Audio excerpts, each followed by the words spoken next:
来乡亲也来介绍这位台湾现代摄影的头一人郭世杰。过身了后，伫台南美术馆举办着大型的个展，展出着168个作品，会当欣赏着这位先辈每一个创作时期的风格甲面貌。 郭世杰的牵手舞蹈家黄杰系带来一场舞蹈表演，展现出郭世杰摄影作品的重点，传达伊对红赛思念。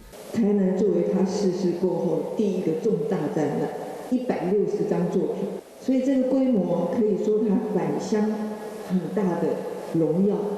对郭世杰镜头所看到的作品，充满对人道的关怀。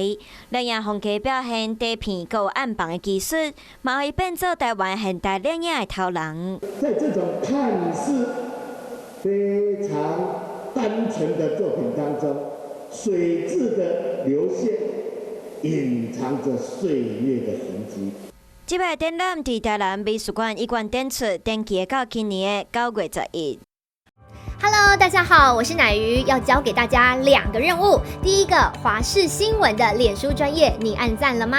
还有华视新闻的 YouTube 频道，赶紧订阅起来，还要记得按赞，开启小铃铛哦。